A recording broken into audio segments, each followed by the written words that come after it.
people pleasers very often are not very sticky in relationships. They're not memorable. One of the things I've said recently that's been really powerful for people is that you're always welcome, but you're never invited. And the reason that's true, you're always welcome because you're gonna contribute, right? But you're never invited because nobody knows who the hell you are.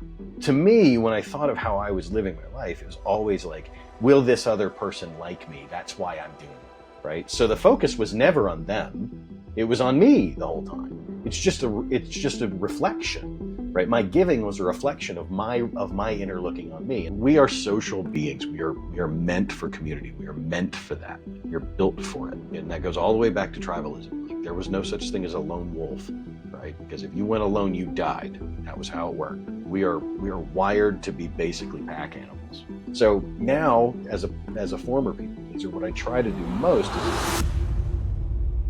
Nick, thanks so much for joining me. Thanks for having me. You went through a transformation to get to this point.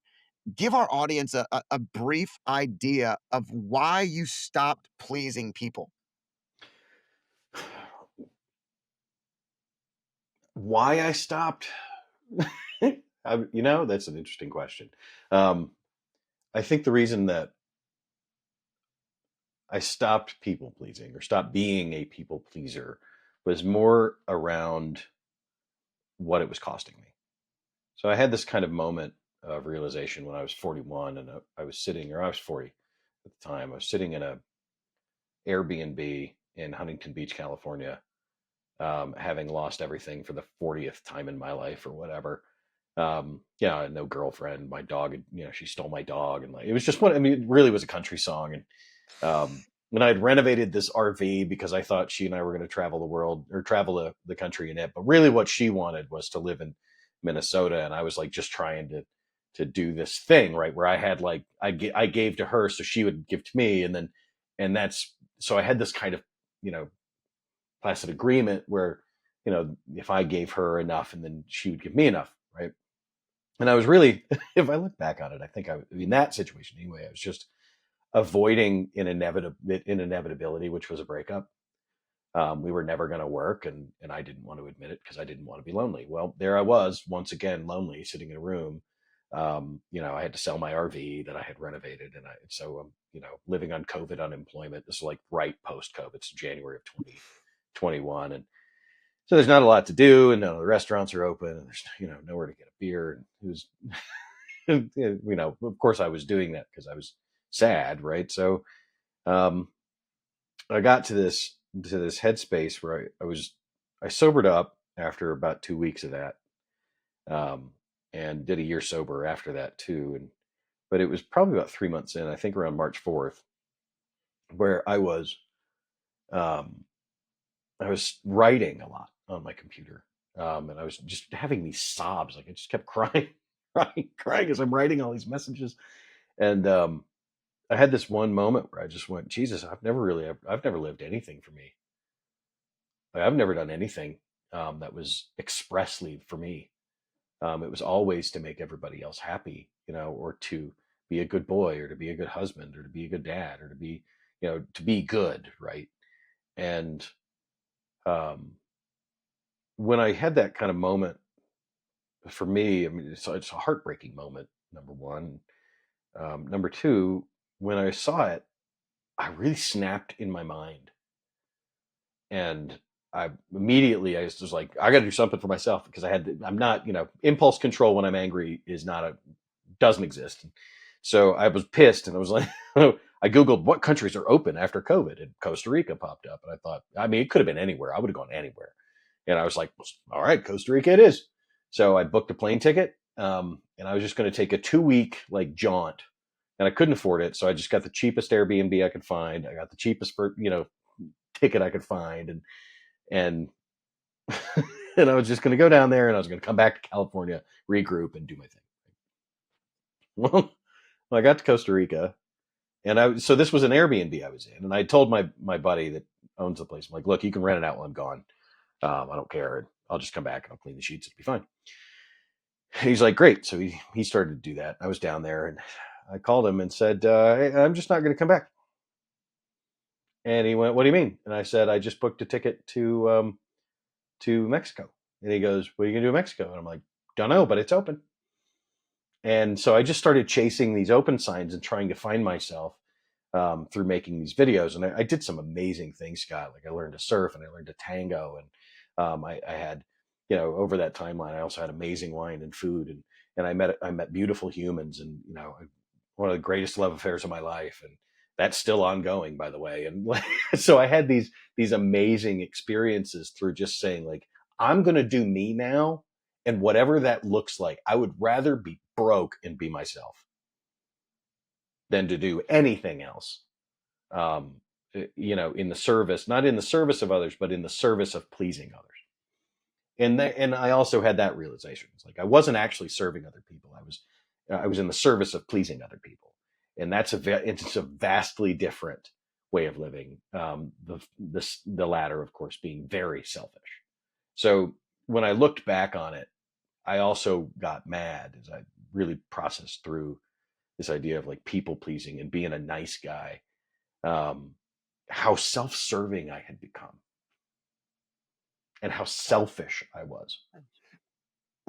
Talk about the correlation between people pleasing and selfishness, because I think that's something where it makes complete sense when I see you deliver it and when I Sure, listen. But I also know that off initially hearing that, people often feel like they're so unselfish in a relationship and they're sure, so focused on somebody else.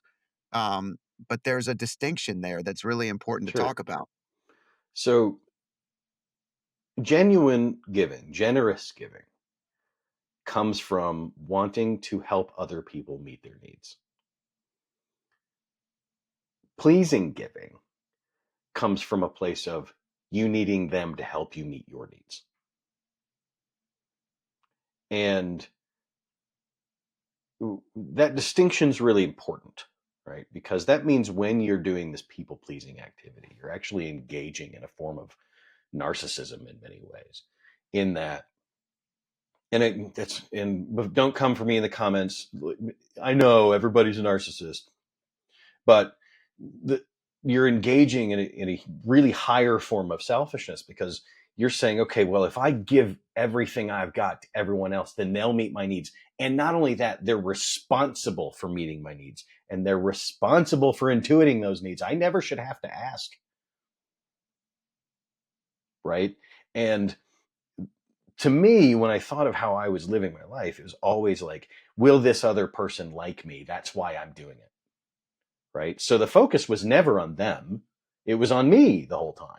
It's just a reflection, right? My giving was a reflection of my inner looking on me. And that's why people pleasers very often are not very sticky in relationships.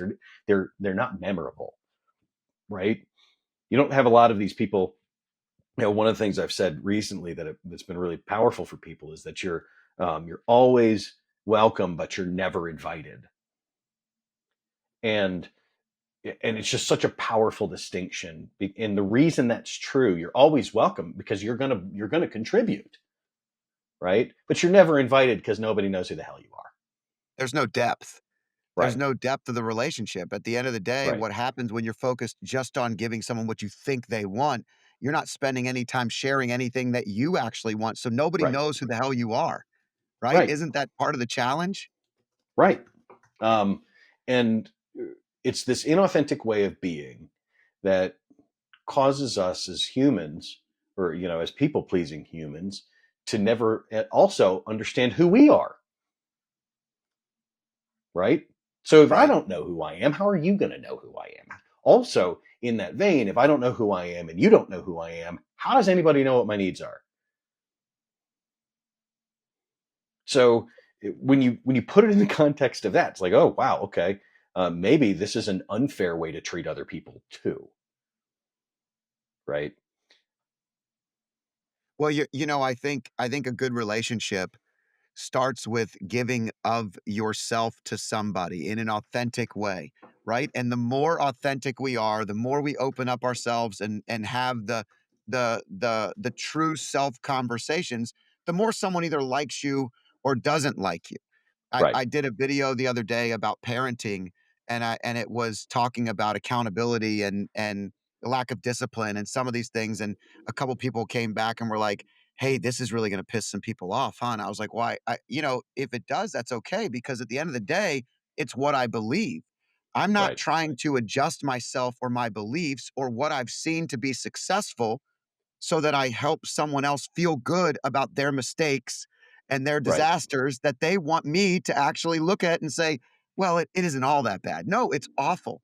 And if we're honest with each other, we build good friendships based on truth, fact, and honesty. And I think it takes a little bit of vulnerability and authenticity to get there. And what you're describing is this shallow, kind of in theory selfless, but in action selfish, right? I Right. mean, that's the difference.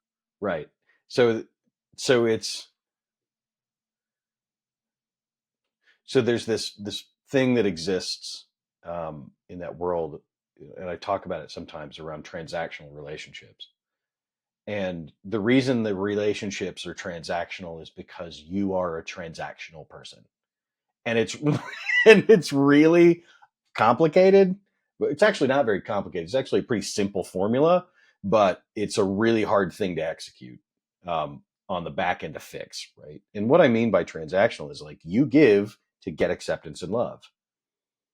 So if your relationships feel like they're transactional, it's because you've made them transactional. It's and everyone that I say that to goes, "Well, I'm not the transactional person. They take from me," and I go, "No, you choose to give, and you do it for a reason. Everything we do, we choose, and it's a really, really painful realization. It's like you've chosen your life to this point, right?" And somebody will say, "Well, I didn't choose to have an abusive husband." Okay, great, but you chose to stay, right? I didn't choose to have a girlfriend that cheated on me multiple times. Yeah, but you chose to stay, right? And those things really matter. And the unfortunate news is that at the end of the day, we are all accountable for how we've lived our lives. We are responsible for how this thing turns out. And so, and the people pleaser generally goes, "This is interesting, is that there's an arc, right? So it starts out as like I'm a people pleaser, and that's really in childhood, and then from there we kind of arc to the middle where we're like super pleasing, and then the resentment starts to grow, and then we become angry. And that's where I hear on my channel, it's like, well, I don't like anybody anymore, I'm just gonna be alone. Okay. You do you. I think Yeah. it's natural to go through that progression though, and it's natural to kind of I think people go through the progressions in different parts of their lives. So you might actually attain a higher level of success in your relationships outside of your family, but inside your family, you may still be serving in that people pleasing role. And so a lot of times, and they're like, oh, I can't even stand to be around my family. And it's because you haven't actually given your family who you are or what you stand for. And I think something else you said that was really interesting and that I often think is about how selfish giving can feel, how good giving can feel. If you're giving without expectation, it's one of the most amazing feelings in the world because you've given of yourself or you've given something you have and it's amazing. But man, it feels so good when it works the right way. And that takes a long time. It took me a long time to get there, because I didn't come from a life of excess. We had enough. We had a lot of love, a lot of experiences, a lot of great family, but it wasn't like I was starving to create a life where I had extra, where I had the ability to provide my family or my children more than I had growing up. All the things that you couldn't do, you want to give to them. And so in a short period of time, you're kind of chasing those things. Then you start to share it because there's two reasons. You know you should, and you feel blessed. Maybe you even feel guilty to some extent that you got out and other people didn't. And so you're doing all this stuff and you're giving with expectation. And now when they don't actually do what you need them to do, or they're not thankful or they don't appreciate it, you're like, What? Well, screw these people. I don't want to even deal with it." And this happens in life. But that progression of releasing that, of getting yourself out of the main character of the story is so liberating And what you were describing is kind of you were taking yourself and prioritizing your own life and your own journey, and you were having great success at it and enjoying it. You found the love, a great love journey. You found like, this freedom that you hadn't seen. You let go of everything, Right. and then you found a piece of yourself that you had been missing. Well, so there's a great saying in the movie Fight Club that it's only after disaster that we could be resurrected. You know, it's only after you've lost everything that you're free to do anything. Um, and Alex Hormozy talks about this too. I recently just saw it again. Um, that if you're starting with nothing, you have nothing to lose, and that is a really dangerous person, right? And so, if anybody is listening to your podcast that feels that way, like I have nowhere, I have nothing to lose, change that to fuck yeah, I got nothing to lose, you know. And so in this vein of people pleasing and success, there's a really interesting subset inside of this that I've discovered in the last few years, which is there are extremely wealthy people pleasers, many of whom have become clients. And and what happens is, so people pleasing and addiction, the, if I was to draw a Venn diagram for that, it would just be a circle. Like they are the same. They operate the same. It's fascinating. So, but there's always an external addiction as well, right? So whether it's alcohol or sex or porn um, or in the case of the highly successful, it's the work, right? If you look at a workaholic on the timeline, like if you take the timeline of a workaholic and you take the timeline of an alcoholic, the results end up the same. Now, the workaholic takes longer, right? Unless they become an alcoholic or something in that vein. But it usually ends with financial ruin, with a miserable spouse, feelings of loneliness, constant resentment. Like if you really look at what workaholism does, it functions exactly the same. You give up everything. You give up your health, you give up your money, you give up your time. And by the end of it, you're like, I didn't even live my life, right? Alcoholism was the same for me. And I've since recovered from that. But the the same thing is true in people pleasing as well. On a long enough timeline, it will take everything from you. And they're all in the same vein. They're all based in toxic shame. It's all based in this idea that I can never be enough. Yeah, it's that lack of value. It's funny, I told you in the beginning of the show, before we started I talk about life as an acronym: love, impact, faith, and energy. One of the things that I've used that model for is to shake me from getting lost in one particular journey. And what I mean by that is when I'm highly dedicated to something, I am intense and focused, and I've used it as a self-awareness tool. So I draw 4 boxes on a piece of paper, and I write out all the good things that are working, all the bad things that I need to talk about, all the relationships that are suffering, where I'm my brain dump will tell me exactly where my time and energy is going. Because if the only things I brain dump out on a piece of paper all are work related, I realize that I've leaned too far into a particular area. And so I've used this tool multiple times a year for 20 plus years to be self-aware enough to pull myself out when I start to lose.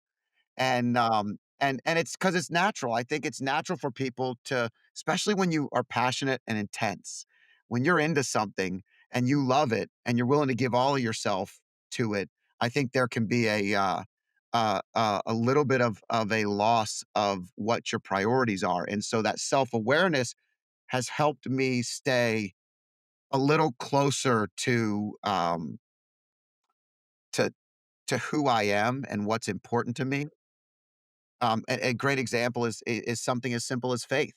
To me, if I say that God is the most important thing, and then I look at my actions and I identify where all my time and energy are going, and I'm not making time to go to mass on Sundays, and I'm not making time to pray, and I'm not making time to meditate and be at peace. Like, I've done that before where I've looked right at it and said, I'm not even I'm not even standing up with my core values.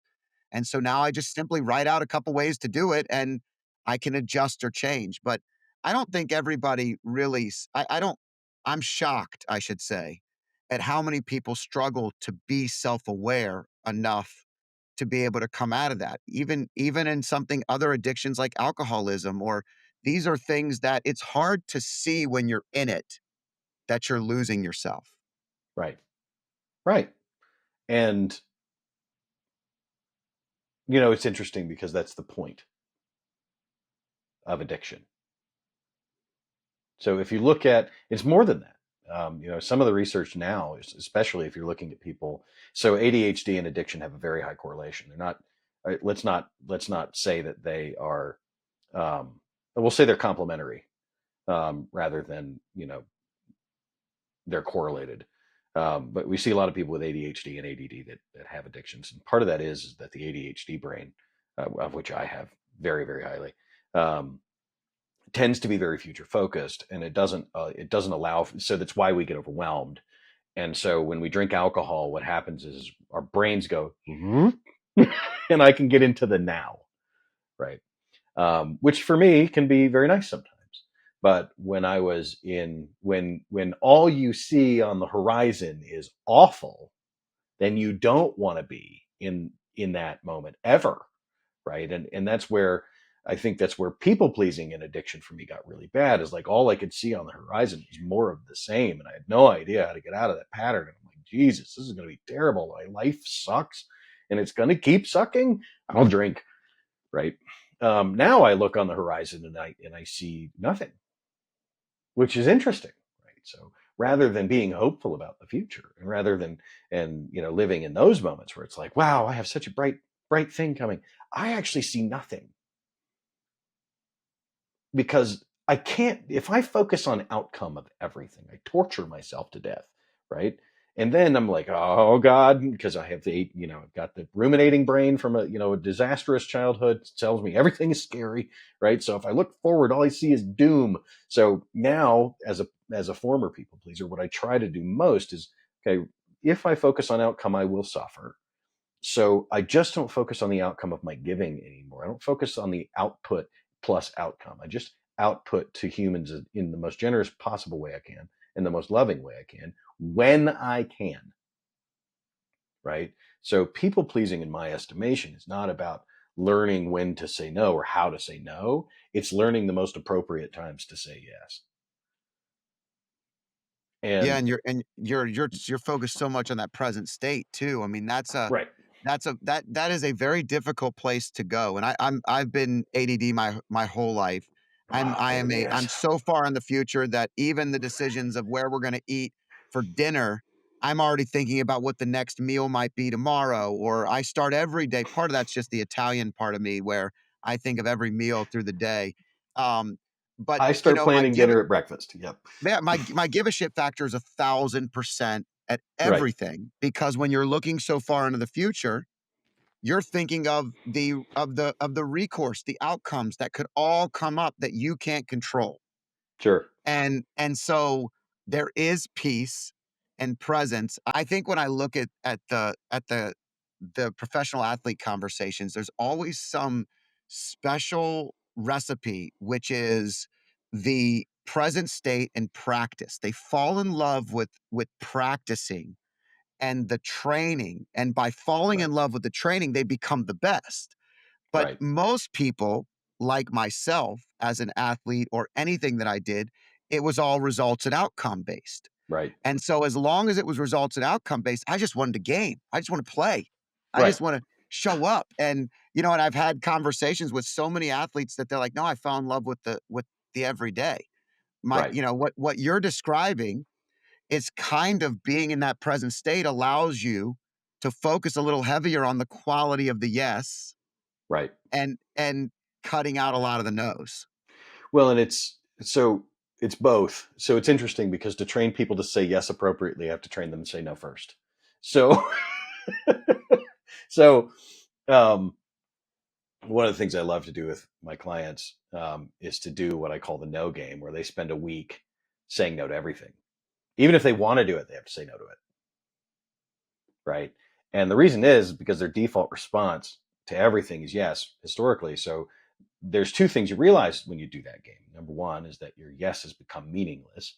And number two, your no is actually still pretty meaningless. So I was just on the phone with a guy, and he was telling me that I've been watching this girl's dog for years, and I hate doing this, but I gotta go from Brooklyn into Manhattan, and it's a pain in my ass, and I don't want to do it. But every time she goes out of town, I say yes.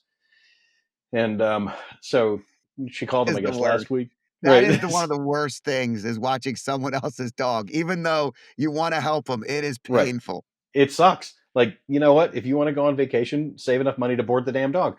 But so there's two things I don't do. I don't watch other people's dogs, and I don't help people move. I'll explain that in a minute. I don't But help people move either. I am 100% behind that one. I'm Keep 45 going, years I'm old, sorry. right? Um, so he's like, I got to go from Brooklyn into Manhattan. I got to do all this crap. So apparently she called him last week, and she was going out of town for like a week. And he's like, no, I can't do it. And he said, like in my heart, I felt like I was going to die, because I'm so used to being giving, and I'm so used to, because I'm afraid she won't love me anymore, or she won't like me anymore, and like all these kind of emotions were welling up for me. And he's like, I got off the phone, I was like hyperventilating, and I'm like, wow, man. And he says, but when she heard me say no, she was like, oh, okay, I get it. Lunch next week. Like, the people pleaser narrative is like, if I say no, they're gonna hate me. What are they ever gonna do? Like, okay, well, listen, you self-important fuck. Nobody gives a shit. Like, they'll just ask somebody else. So, and when you put it in that context, like, oh my god, how selfish have I been by being selfless? Right? Right. It's this disguise that I wore for years, that I was battling. It wasn't other people, and I think that's the thing I hope people get out of this, is that people pleasing is just, for me, and that nice guy syndrome. Dr. Robert Glover is a friend and a mentor of mine, um, and when you think of what that disguise is, really, and if you're being compassionate with yourself, really, everybody wants to be appreciated. Everybody wants to be loved and liked. Those are natural human conditions, right? But to do your life at the expense of that means you don't get to like you. You don't get to experience you. You never get to self actualize. You never get to self define. And man, what a shame, because there's so many people with such good medicine on their hearts. There's so many people with such, loving, generous spirits that just, if they could just rewire that little thing,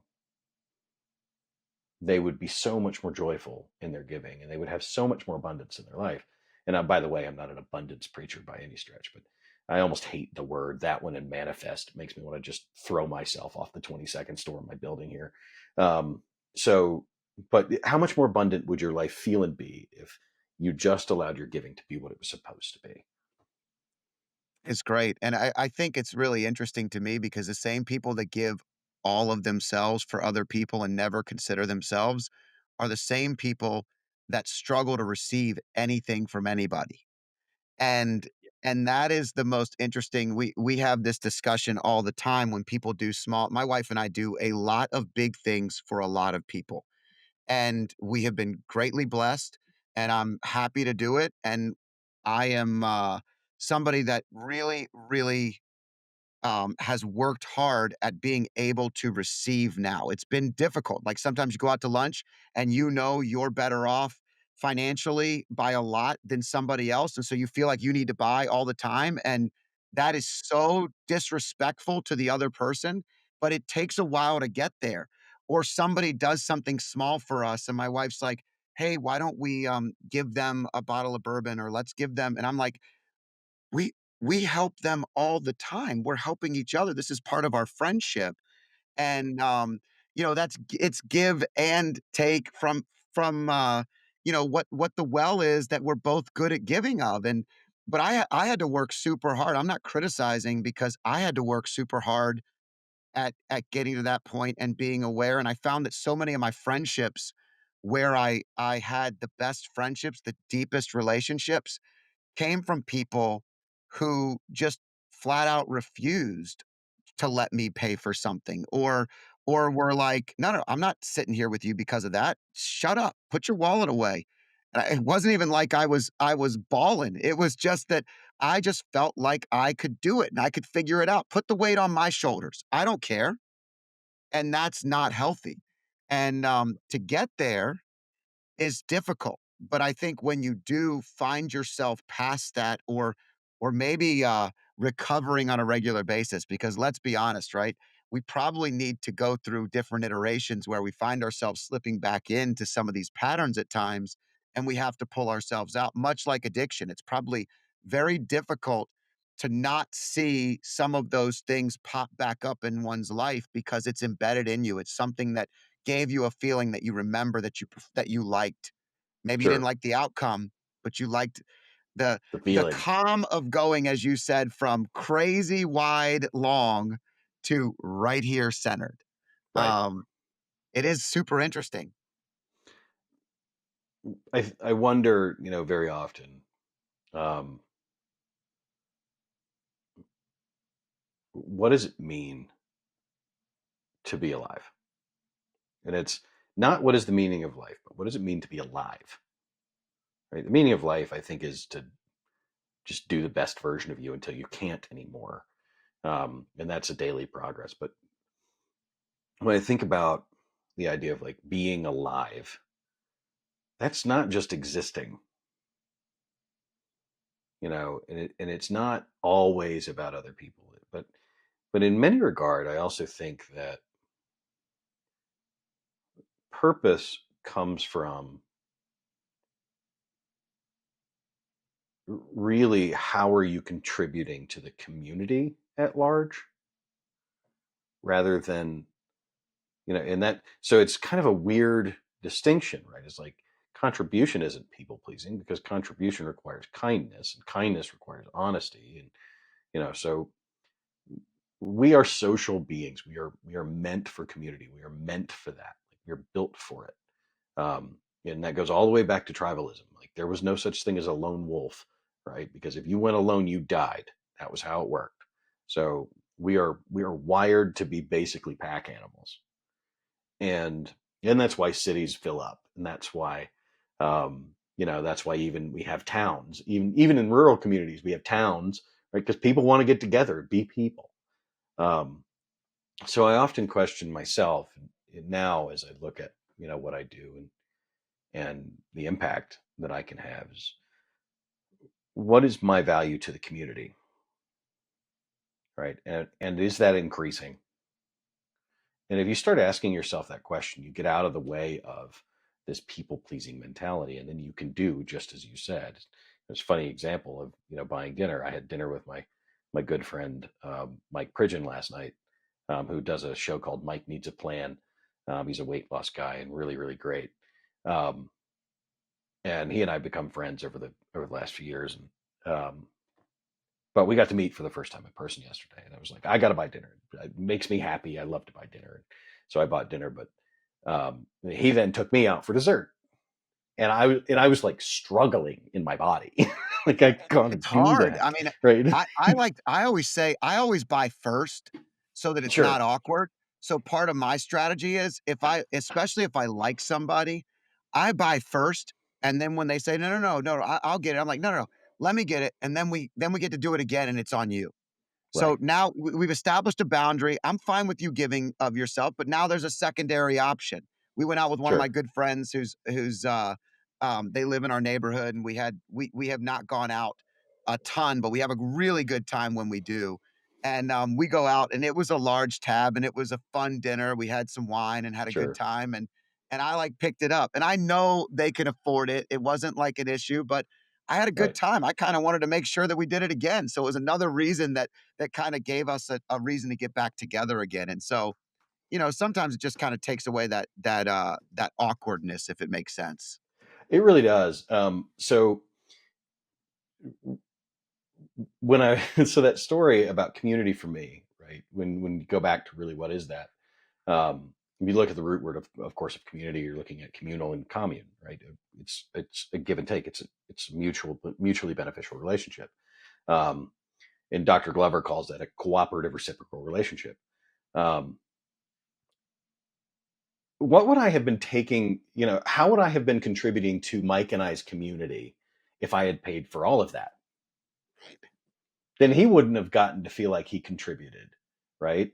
And then if he had fought me on dinner, then I wouldn't have gotten to feel like I contributed, right? So often what ends up happening in this kind of, going back to that people pleaser thread, is that we end up really denying people the ability to love us in a meaningful way, you know? So I would challenge you, the next time somebody invites you out for the first time, to let them pay, Right.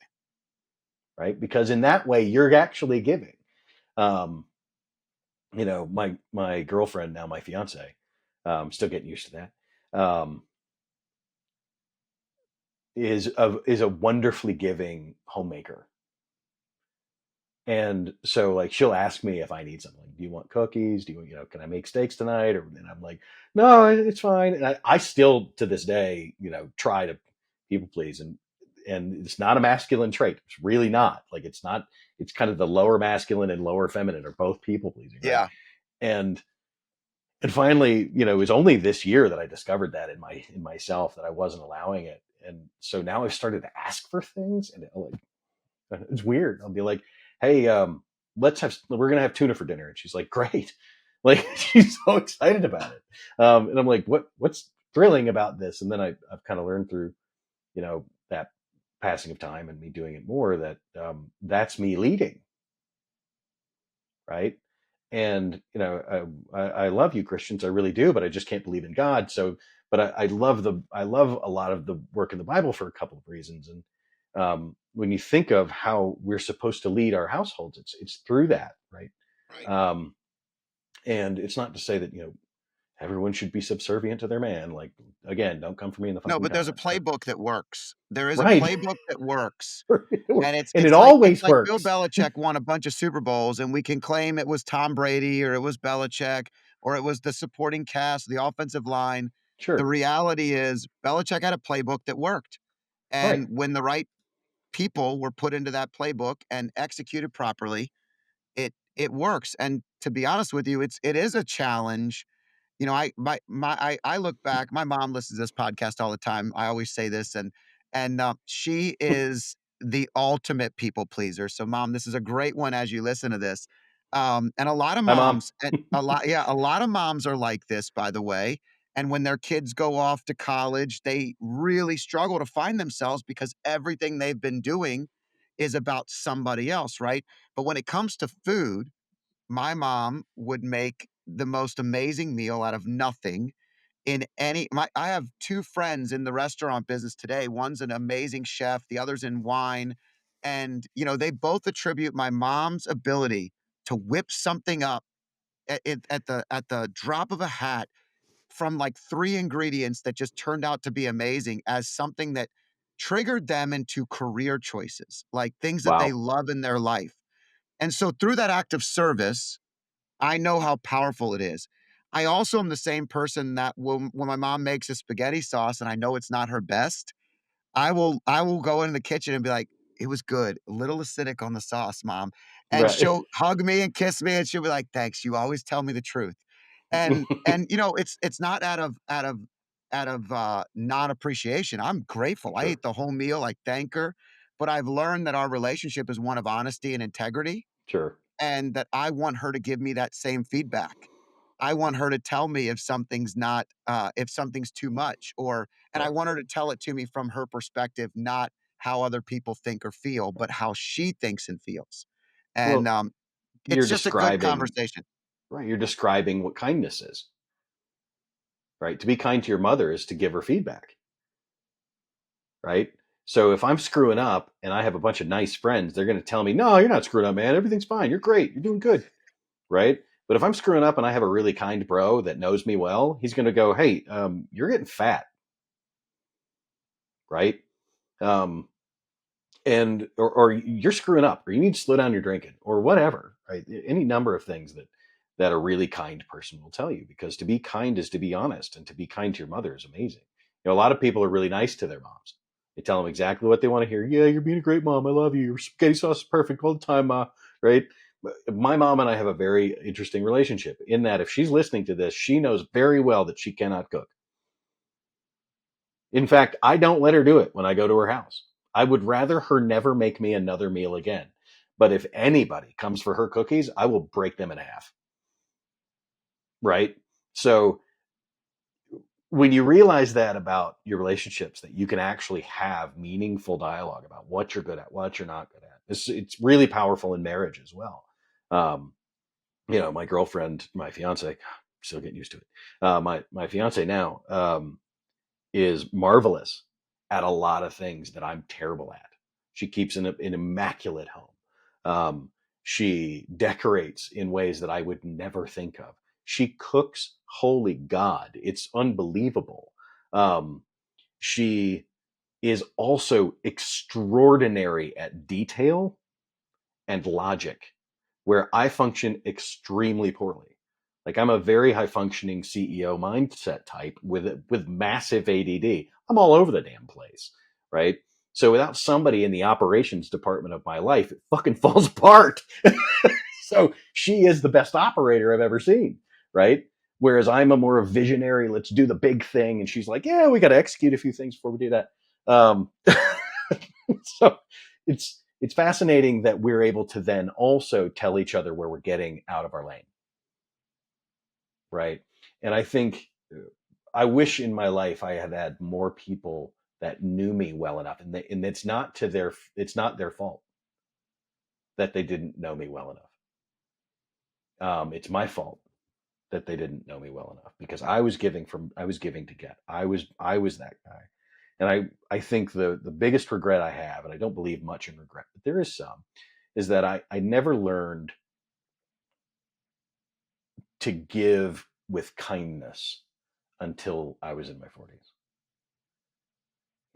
And to give with kindness is to be honest. And so you have your code, right? Your life code. And I have a code I live by as well. And it is a core belief of mine that love and adventure are the meaning of life. And there's two things that come with love and adventure. Love comes with heartbreak, which is also the meaning of life, and adventure comes with boredom, which is also the meaning of life, right? So if you look at love and adventure, and you say, okay, I'm going to live my life by that code. Well, what is that code? They both require dogmatic honesty, brutal honesty. But I also saw another thing recently that said kindness without honesty is manipulation, and honesty without kindness is cruelty, right? So if you're being kind to yourself, if you're being loving to yourself, um, then you have to look at the adventure of your life on a very long timeline and say, okay, where am I? What am I doing? What is it that live? And back to this idea of what does it mean? What does living mean? It means that what lights me up, and how do I do more of that until I have to chase a bigger dragon, right? Until I have to fight a bigger thing. And I think, especially with men, and I imagine your podcast is probably 50-50 ish, but very much like my own following. But um, to the guys that listen, it's like, if you're bored and you feel stuck, you're not in a midlife crisis. You've just chosen to not fight a bigger dragon. You need a bigger monster.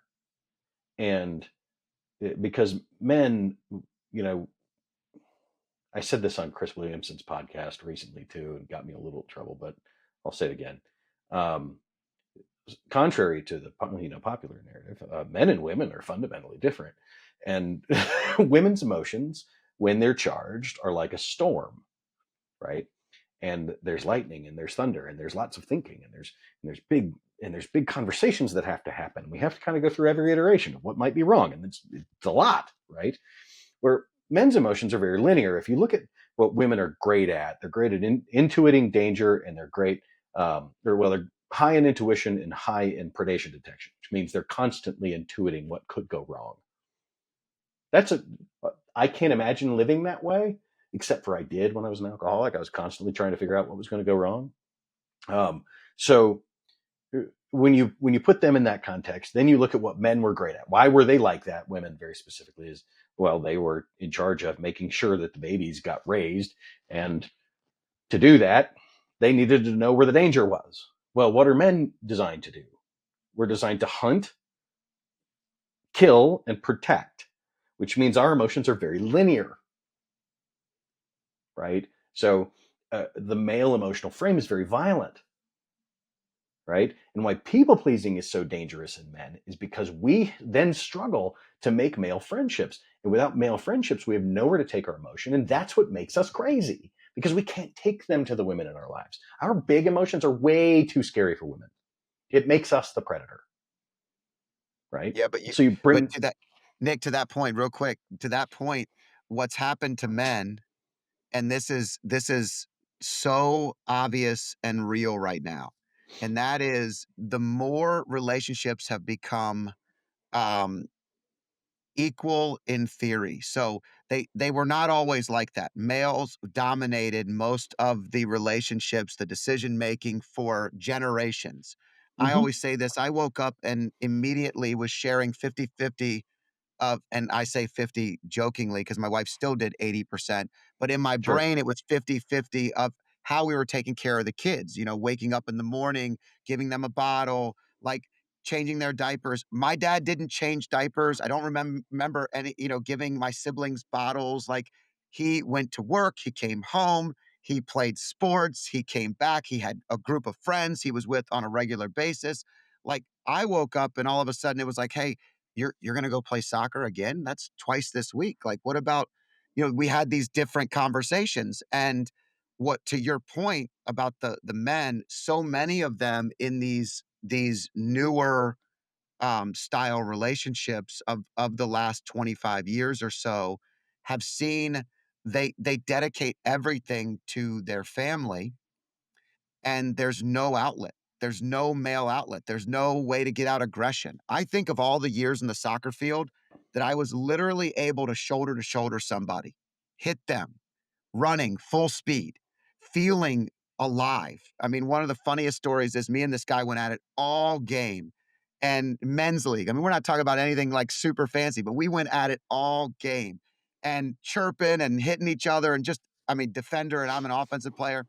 I get up in the morning, I'm in a suit, and I go to Starbucks to grab a coffee, and that guy's in his suit, and he's sitting right right in the chair in the front, and we just started shaking our heads and laughing at each other because the night before, literally hours before, we were going at each other, having a great time, and now we're in our work outfits, we just put our families right, off, like, we're cracking up, and I never forget that moment because it was a realization in my brain how important it was for me to get out that competition, for me to sure, have community. And so all the young guys that would give up playing, they would literally have their first child and they'd be like, well, I don't know that I'm going to be out on the team anymore. I'd be like, let me tell you something. If you give it up now, you're giving it up for life because it mm-hmm, doesn't come back. Each right, time you give an inch, you lose a mile. So right, if you play on Tuesdays and Thursdays, you play on Tuesdays and Thursdays. And the more you normalize that, the more it's going to be something that you can do forever.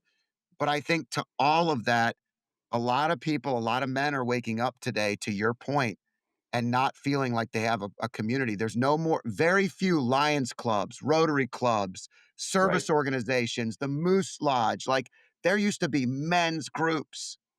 And today, women are so much better at this. They have book clubs and women's nights and, Bonko, and they have they've actually done a great job of building community, right. and men have done an awful job, and so that's why so Yeah. many of them need it.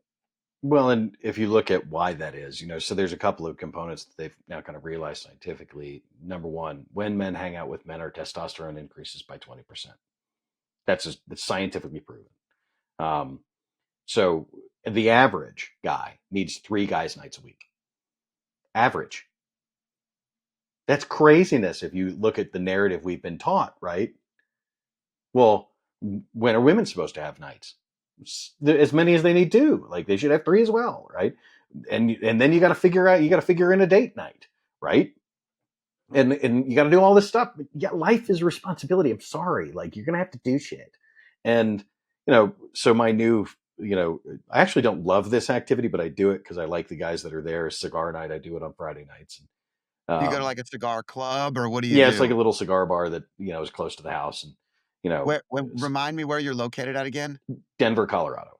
Denver, okay, so there's lots of Yeah. cool little places like that in Denver. Oh yeah, there's all over. They're all over the place. This one's called Okay. Las Palmas. It's on Larimer Street. So, I'd been trying to do this every Friday night, and my fiance hates it because I come home stinking of cigar smoke, and I actually don't like to smoke cigars. So, but I really enjoy the conversation, and have a glass of wine, and then I come home. And I fully intend to do it again tonight because a good friend of mine and a new client. There's all these people there that I want to see, and I'm gonna have to come home and shower, and I'm gonna have to burn my clothes, but there's something to this that like we've gotten convinced in society that our partners have to like everything we do. Well, no. Like you bought me for me, and sometimes and what I'm going to want is going to change over time. And will I accommodate to make it more palatable? Of course, I'm not going to come home and crawl into bed and be like, smell my cigar smoke. I'm not going to do that. I'm not going to be a dick. But at the same time, the answer is I have responsibilities and things I have to accomplish. And one of those things that I have to accomplish as a man is to be around other men because it sharpens me. It makes me more than I can be by myself. And I think when we realize that community is what's missing from the male frame, then we realize that the key to meaningful relationships isn't having a great wife, it's having a great group of men that supports you in having a great wife. Yeah, you know what's really funny is I spent 23 years in finance, and I was a financial advisor for much of my career. And I spent so much time watching the next chapter of people's lives, that 50 to 70 timeline when you have money, you need to make good decisions. And here's the funniest thing: young families, especially women and men, when they're married and they start their family, mom wants to lock you down for everything, and not and the guy needs to get rid of his guy friends, needs to stop doing all these things, needs to stop playing sports. He needs to lock it down and focus on the family. This is the mentality. And then the funniest thing is that when they get to the next chapter, the minute the guy gets up to pee, because after 50, they got to pee like twice in every appointment that you ever have in an hour and a half. So they get up to go to the bathroom, and the wife will look at us and be like, "Get this guy out of my house. What is he doing? Why is he not doing something else? Why is he Right. so all about me?" Right. And so the natural tendency is like, I want you now, but I may not want you as much later. And that Right. independence, when I look at 23 years of marriage, I look at our independence as being one of the most valuable things we've ever maintained. It's Mm. allowed us to be our own individuals. It's allowed us to have the things that we both love to do. And it wasn't always easy. It wasn't like when I was playing No. soccer 2 to 4 nights a week. It was like, hey, this is great. I love it that you're not here. Right. Um, but at the same time, I started to bring the kids with me, and I Sure. started to have them sitting on the sidelines with me, and I started to give her a break, and I started to use it as a way for us to build something. Soccer is now the unifier of my entire family. Both my boys play, my wife loves watching it. Like that leadership Sure. allowed us to become something together that now ties us all in a nice spot. And so I guess I completely agree that the independent self is mandatory. I also had another thought I just wanted to lay out there because we're having such good depth here.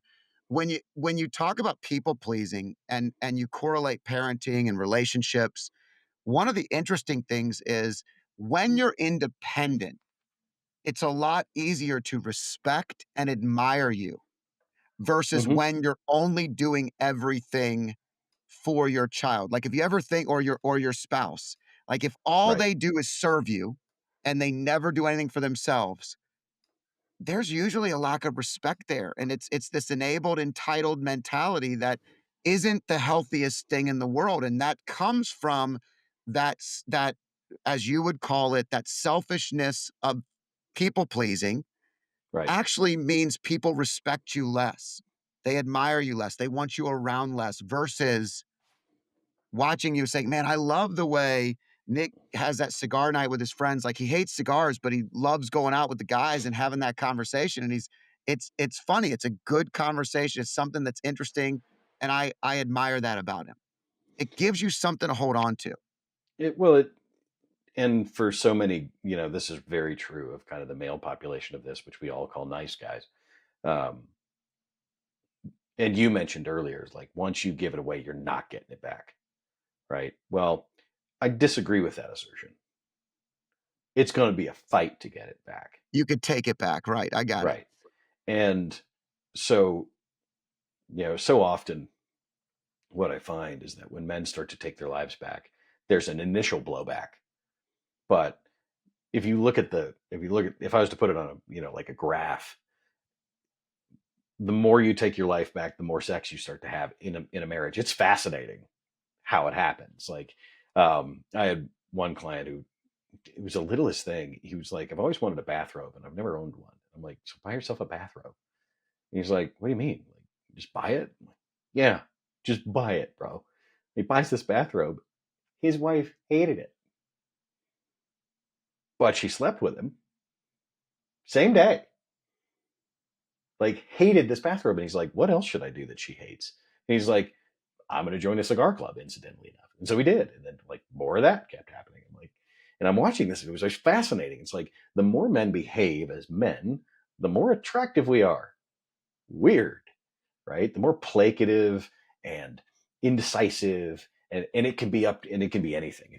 If you're a guy and you're listening, if you want to do something that'll surprise your wife, and you're a people pleaser or a nice guy, whatever you want to call it, go home and tell her what's for dinner.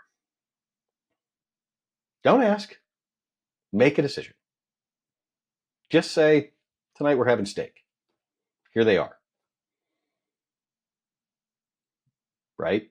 And you can decide whether she's cooking or whether you're cooking, right? Just make the decision. Decide on dinner. One time in your life, eliminate the what do you want for dinner conversation, right? So this is one of the things that I've really enjoyed in the last 2 years has been that. It's like I have conversations about what we're having for dinner. I don't ask the question anymore. And it's eliminated all this kind of crap, the Yeah, crappy relationship. Like, what do you want? What do you want? And then I make a decision and then she doesn't want to do that. And then so I'm open to suggestion, of course. But like if I say, hey, let's have steak for dinner, right? That's a statement. We're having steak for dinner. right. And she's like, I really don't want that. Okay. You get to make a suggestion now, I like right? Chris She goes, Voss's way. I like Chris Voss's of his negotiation tactic, which is I use this all the time, and that is, "Are you against us having steak tonight?" So I have my oldest son likes to argue with me about just about everything. So if I say sure, he's also 18 years old, he'll be 19 soon. So it's natural and normal, and I love him. We love each other. We have a great relationship. sure. But if it's like where we're gonna go for dinner, if I come in and say, I think we should get sushi, then he's gonna be like, I don't want sushi. Hmm. So if I just say something as simple as, you against getting sushi tonight? Well, I'm not against it. And Right. so now we have a starting point Right. of a negotiation that could take the family in a positive realm. Right. Um, I also think you're mentioning something that's very valuable, and that is, man, just having some self-respect to Right. actually make decisions on your own. I do believe that it's natural to going back to that preservation of family, protection, that natural state of motherhood. It is natural for them to want to have everybody in the house and safe and secure together. Even if it's miserable, it's still better than having what could happen out there, right? The reality is the more decisions we make, the more we respect each other. We're not talking about making decisions that are disrespectful. We're not talking about you Right. holding on to 3 nights a week, going to the bars and doing stupid stuff with your buddies that Right. you used to do when you were single. But Right. having time and decision making shows a level of independence that's attractive. It's attractive. I think that's Right. an interesting dynamic. It's not attractive to be weak, and it's not attractive to give in all the time, especially when it's men and women. Right. Right. Um, it's there's moments where you have to be. So I think we kind of end on this is like so a conflation that exists between self-sacrifice and people pleasing. Like at some point, you're going to overgive in a relationship by design, right? Especially a marriage. Like we call it a 50-50 partnership. It is not. There's a variance all over the place, right? Sometimes I'm working more and she's doing less. Sometimes she's doing less and I'm doing more, right? Right. Right now she's going to culinary school. I'm running a business and I've got to, yeah, I have to take care of the house. She's not home. I'm home. So I handle it. Right. I cook a good chunk of our meals. And like if I can get really resentful about that, or I can just be glad that I get to eat whatever I want. Right. So the so remember when you kind of go down this road of like, I don't want to be a people pleaser anymore. I don't want to be a nice guy. That doesn't mean that you don't have to sacrifice. It doesn't mean that you don't prioritize over, other people's needs sometimes over your own. What it means is that you make yourself equal, right?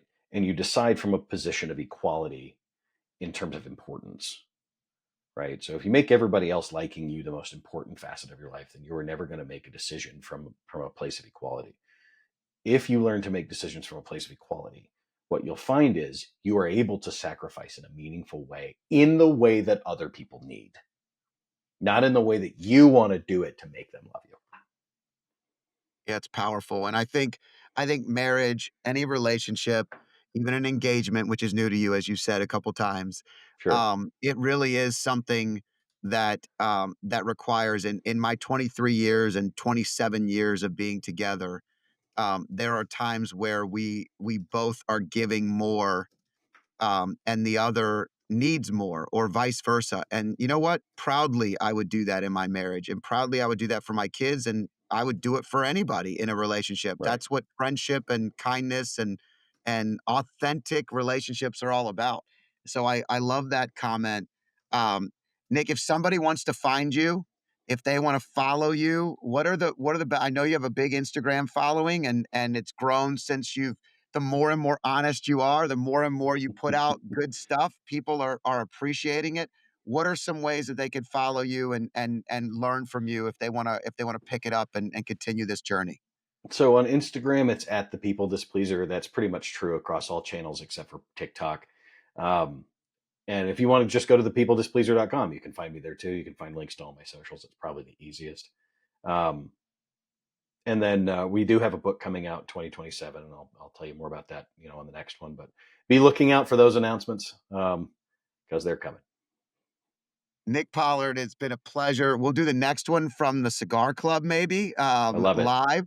And, thank you so much for being a part of the show today. I'm very grateful, and, it's been a blast. Thanks for having me, brother. Have a good one. I hope you enjoyed this podcast. If you liked it, there's more where this one came from. Click here and enjoy some more.